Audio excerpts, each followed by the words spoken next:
Changes. King Gizzard and the Lizard Wizard's 23rd album is called that because it changes once per bar between the scales of D major and F sharp major.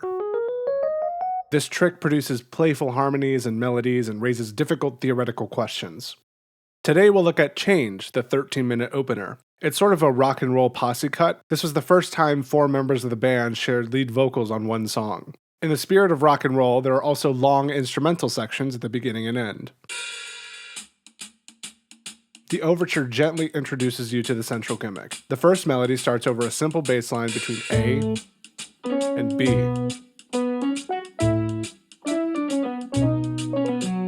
D and F sharp only share 3 notes, F sharp, B, and C sharp.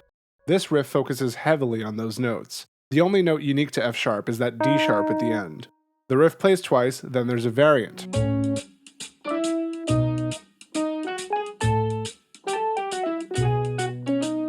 We start seeing some chromatic action. Notice this enclosure around D sharp, and the way that all 4 notes from F sharp to A appear in rapid succession.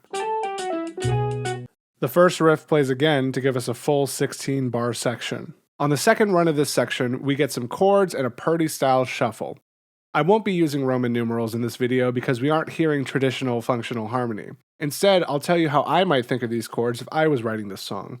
We've got A and B in the left hand and ascending triads in the right hand. They go A major, B major, back to A major, then B major, C sharp diminished, D sharp minor, E minor, F sharp major. That last chord sounds like a question mark. But King Gizzard has another trick up its sleeve. We go A major, B major, straight to C sharp diminished, D sharp minor, E minor, F sharp major, G major, A sharp minor. That last chord sounds like an interrobang. I hate calling it A sharp instead of B flat, but there's no denying it's a great chord. Here's where we go full music theory YouTube. If you separate the bars in D from the bars at F sharp, you can see the A and B triads go through the constituent parts of an A dominant 11 and a B major 7 sharp 11. You don't really see giant stacks of thirds like this in practice. They're tough to play and they're often a sign of bad voice leading. But this made me start to wonder what's really going on. The marketing on this record claims the 2 scales are D and F sharp major, but so far this song relies heavily on an A chord resolving to a B chord. This is an interesting rabbit hole, but it's beyond the scope of this video. I'd love to see someone else dig deeper into this. For now, let's look at the second melody.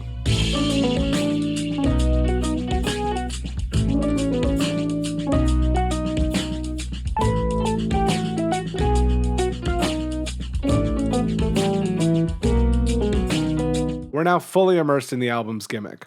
If you're listening to this song casually, you might not notice that the switch from D to F sharp is now happening in 8th note early, on the and of 4. Under the previous melody, the chords changed on the 1. The harmonic rhythm was in straight whole notes. Under this new melody, that rhythm is syncopated.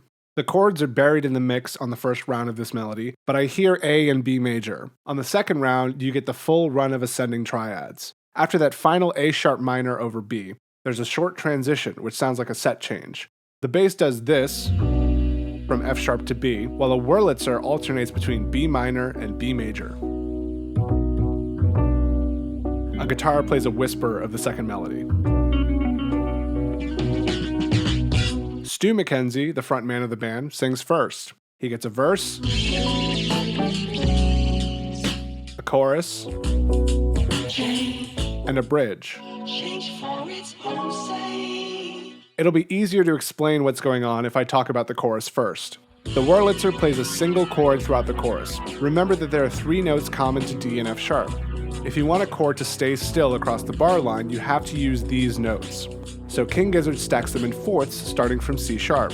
This is an excellent example of chordal harmony, chords stacked in fourths instead of the usual thirds.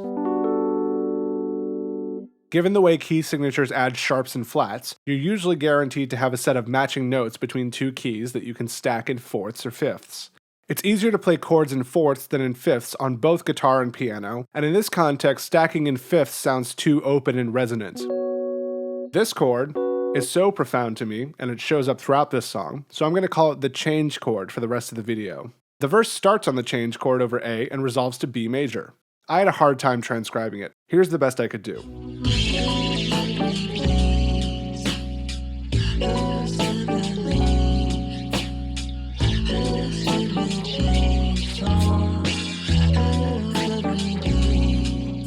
I love this chord. I don't love that it's an E sharp half diminished. Everything in my soul wants to call it F minor 7 flat 5. Speaking of annoying nomenclature, here's the bridge. Instead of the chord names we all know and love, I can only describe this as a series of stacked fourths, diatonic to whatever scale we're in. The roots of each chord go C sharp, D sharp, C sharp, G sharp, C sharp, A sharp, G, F sharp. A few of these fourths are augmented, like this G to C sharp and this B to F natural. Before Stu sings, the guitar plays a little lick, which will be on the test. After a third chorus, we go back to segue into Cook Craig's section. Stu also sings at C sharp instead of the usual B. The bass plays the same riff this whole section, only one note changes between measures. The chords switch between C sharp half diminished and C sharp dominant 7. Every other dominant 7 gets an added 9 for flavor until Cook starts singing.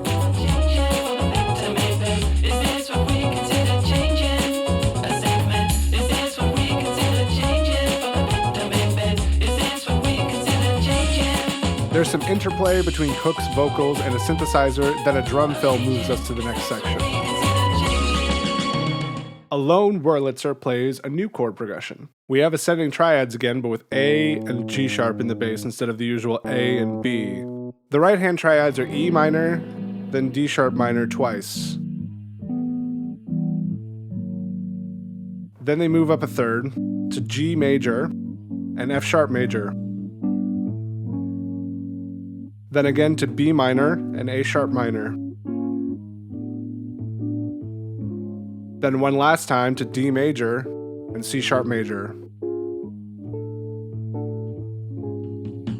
This progression doesn't appear anywhere else on the album. King Gizzard started working on changes in 2017. Ambrose Kenny Smith raps over the second run of this chord progression. And he wasn't heard rapping in public until 2022. I'd guess his section was one of the last things written for the album, and Ambrose might have done something else in an earlier version of this song. On the third run of this chord progression, Ambrose sings a variant of the second melody from the Overture twice.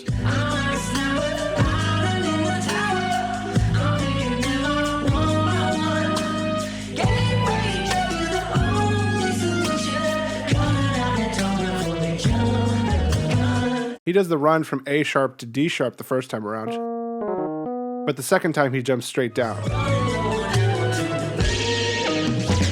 Alan Pollock, the man who wrote a musical analysis of every Beatles song, would often talk about how they avoid foolish consistency. I think this song would have been slightly worse if Ambrose did the same thing both times. Joey Walker sings two verses over B minor and B major. He sticks to the note B the whole time.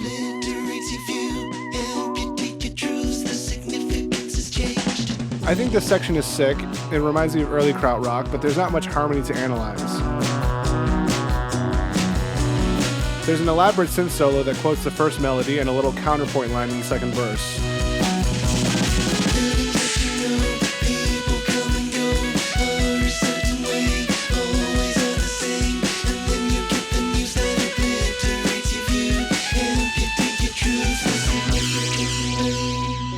This is the final exam, covering many tricks from earlier in the song. We start with Stu's bridge, which begins as normal. Then he starts singing the little guitar lick, which preceded his first bridge as.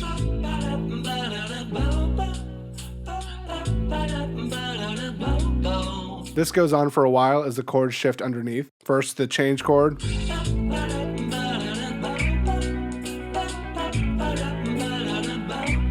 Then to the B minor, B major progression.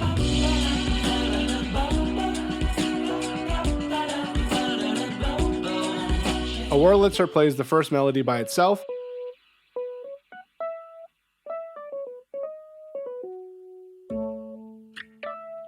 Then the song explodes into a big instrumental outro. There isn't much room for harmonic complexity when things get this distorted. Distortion emphasizes the overtones of a note, and when you play a bunch of different notes, their overtones clash and it sounds muddy and awful. Take this chord. It sounds nice until you run it through a bunch of pedals. That's why music with heavily distorted guitars often sticks to power chords or single notes. In this outro, I'm mostly hearing alternation between A major and B major. There's a mandatory guitar solo, it quotes lines from earlier.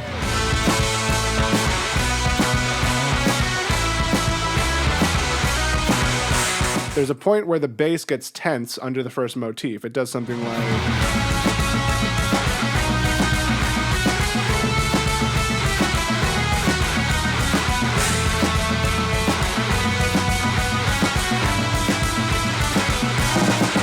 When the guitar solo plays some of those ba-ba-das, it switches to B minor and major while the bass sticks to B.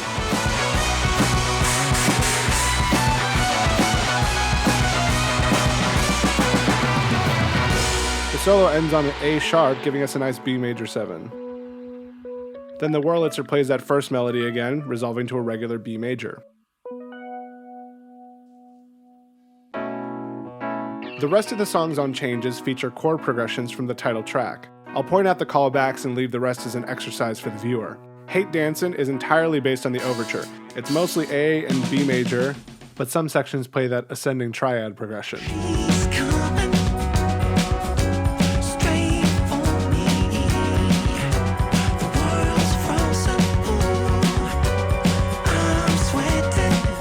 AstroTurf's verse is based on the C-sharp half diminished to C-sharp dominant structure from Cook's verse.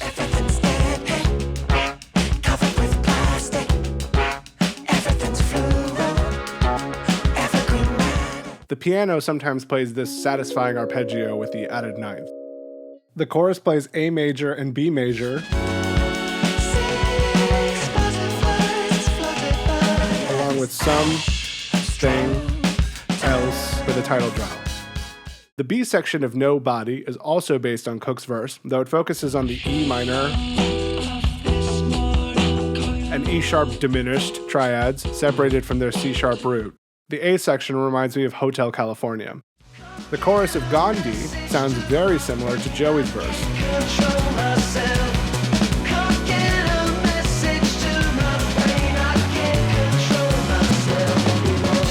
The parts of the song that don't hang on B tend to hang on F sharp. Exploding Suns feels loosely based on a G major 9 to G sharp minor 11 progression, which reminds me of the chords outlined by that ascending triad figure from the Overture, just extended down by a third. Short Change is a reprise of Cook's verse and Stu's verse and chorus. So here we are, we figured out some chords. When I write music, I follow my ear above everything else. Theory takes a backseat. But with the right kind of restrictions, some novel and interesting patterns reveal themselves. That's how you get those ascending triads and the chords and fourths. You don't have to study a textbook to discover these.